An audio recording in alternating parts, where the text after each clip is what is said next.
Okay, here we go. Attempt number 3 of trying to do this voiceover because my god, why is talking to YouTube so much different than streaming on Twitch? I have no idea. It doesn't seem like it would be any different, but I'm starting to low-key panic because I don't know how to do these voiceover things, but you know, gang, here we go. Let's jump right into it, I guess. What's up, guys? My name's Austin. Glad to see you here at the most inconsistent YouTube channel that you've probably ever witnessed. Today we're going to talk about Overwatch and Overwatch 2, and yeah, we're going to go with that. I had a script typed up, but you know, after the third attempt here, I'm starting to hate it, so we're just going to wing it. Anyway, here we go. First thing I want to complain about is the rank system in Overwatch. People say, well, if you just play good, you can rank up. And no, that is legitimately not the case. I like to think that I am semi-decent, at least halfway at the game, and I am still stuck in the plat range. I feel like I know kind of what I'm doing. I feel like my mechanics are pretty good. Now, I could be completely wrong. Maybe one of these days I will get coached by a GM player. In Overwatch, your rank is based solely off of win-loss.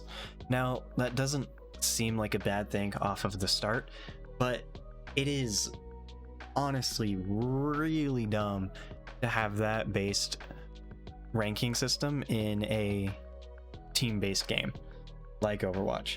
One person can ruin your team, and it doesn't matter how good, because in the end, it requires an entire team playing well to be able to rank up. And if you think that is not true at all, and you obviously haven't solo queued, you haven't duo or trio queued for anything, because the game has just evolved into a way that it's not possible. And I think a lot of people that are saying stuff like, oh, you just have to play good, or you just have to know your mechanics to climb. No, I think those people have been in the higher ranks for so long that they think that, but the game has evolved so much since launch day because of Overwatch League and popularity of streamers and stuff like that blowing up, and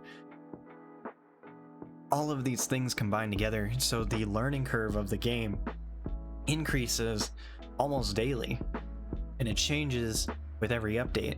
And with every update, there's balance issues, like characters being overbuffed, and then people are using those characters to climb, stuff like that.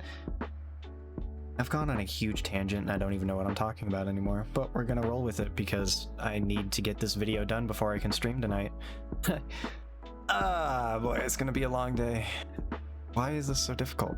Alright, next we're gonna jump into the topic of Overwatch 2, now that I got my really only grievance with Overwatch 1 out of the way. So we went over a year with just about no information on Overwatch 2. They announced it at BlizzCon 2019. They were like, yeah, so this thing is a thing, and yeah, we'll give you guys Echo in Overwatch 1, and then that's about it. So you guys can have fun with that. We're gonna go design Overwatch 2 now.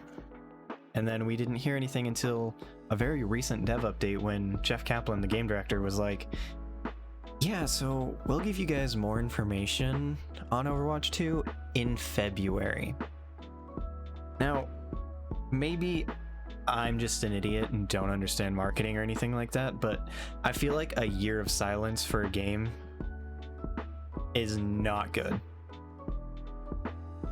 Now, I could be completely wrong, and maybe I'll show up in a Joe from Seattle response video because I didn't do the research of how many games have had gone like a year with no information from the developers or anything like that, but I think it's not a good thing, especially for a game like Overwatch whose community is so how do I want to put this?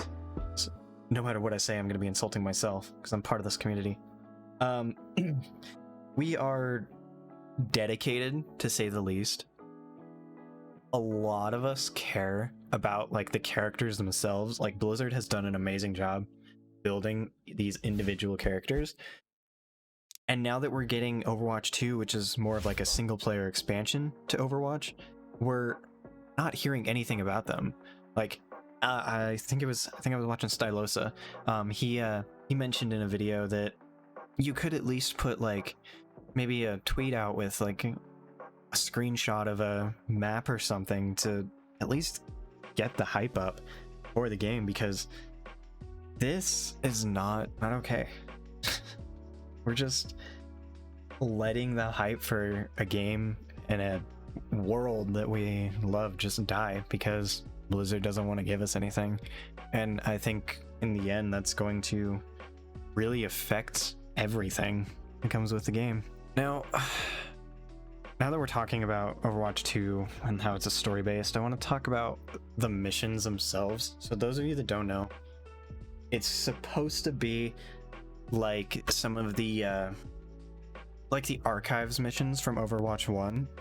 It's like you fight a bunch of AIs and capture points and stuff like that. It's just like the regular base Overwatch, but it's more of like a linear story mission style game. And that sounds great and all, but I'm kind of really worried that it might just get stale after a while. I think what is keeping Overwatch alive right now is the fact that you're playing against other players and that there's a learning curve and you have to learn things. But when you're playing a whole new game like Overwatch 2, which is really just a single player expansion, how many different missions can I do before they start to feel the exact same? I'm worried that it's going to fall into like the Assassin's Creed RPG style games where every single mission just feels the exact same. And for a game like Overwatch, I really don't think that's a good idea. I'm really hoping that these missions that they build have actual character, have like story driven points, and teach you lore, Overwatch lore. But I mean, I think there's only so much they can do in a single player expansion for a game. But I don't know, I'm just worried about it, honestly. Now, they are just adding single player missions to Overwatch 1. They built a whole new engine. Personally, I think once Overwatch 2 releases, there will be parts of the engine that they'll put into Overwatch 1. From what I've seen, the UI from like the what was it? There was that one event that a bunch of streamers got to play in, where they played one of the missions. And the UI looked really, really good, but I know that was like alpha or maybe even beta footage, and I'm worried that it's not going to be that good. I'm really worried that Blizzard might change some stuff and then somehow ruin it. I personally didn't mind the Overwatch 1 UI. I think it was really nice. There are some things like in the career profile that I wish they would change, but that's just personal opinion. But overall, I think that the UI was really good, and I hope when they change it, what it looks like, it's improving it. But oh my god, maybe it's the anxiety in me, but I am scared that they're gonna mess this up. And then last but not least, I really hope they come out with some rank changes like I mentioned at the beginning. Like, I don't know how well this game will do if, one, there's not an MMR reset.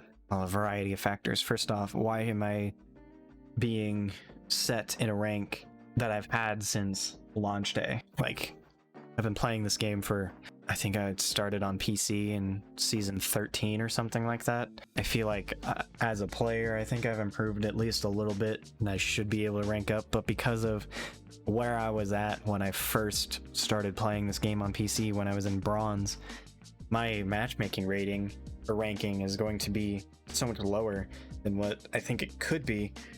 I think something like that is a huge issue.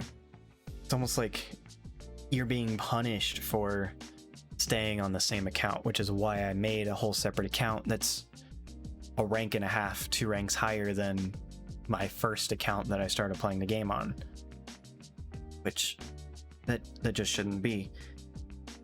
I think we need to have an MMR reset when Overwatch 2 comes out, because otherwise it's just going to be the exact same people in every single rank, and then nobody's ever going to want to improve. I could be wrong about that, but that's just how I feel about not going 20 plus seasons without resetting people. And on the topic of resetting people, I think with that will allow them to change the rank system, maybe make it more like Apex, where if you're a damage player and you get a high amount of kills or a high amount of damage, it gives you a set amount of like SR points, like maybe 3 or whatever, and then a win gives you like 10 or 25, whatever. And then if you're a healer and you're tracked on like healing abilities along with like maybe objective time, stuff like that, how much SR could that give you? Like, should at least reward me a little bit, and instead of dropping me 15-20 SR for one loss, maybe drop me like 3 or, and then if you win, just add on like a max of 25 or 30 SR. And then why even have a medal system in a game like Overwatch and then not reward people for it? If it's a team-based game and I am, say, Moira, who is a good healer and does a decent amount of DPS, if I'm getting 4 or 5 gold medals, obviously carrying my team, and we still lose, like why should I be punished for that? Or if I am a damage player and I'm doing way more damage than the other damage player, but they're getting all the kills and we still lose, there needs to be some sort of balance there. Like Apex, it rewards you for wins, it rewards you for kills and damage, your assists. So even if you lose a game, you can still climb a little bit. And I think a game like Overwatch, that is almost a perfect design for a ranked system, because this win-loss thing is just bullshit. It shouldn't be like that. Anyway, this rant I think has gone on long enough. Like I said, I kind of just deleted my entire script and I'm just going from the heart right now, because I promised myself I wouldn't stream until I got it done. So I'm gonna go edit this, and you can catch me on twitch.tv/AustinOW_. Once again, live every Monday, Wednesday, Friday, and Saturday, usually around 7 p.m.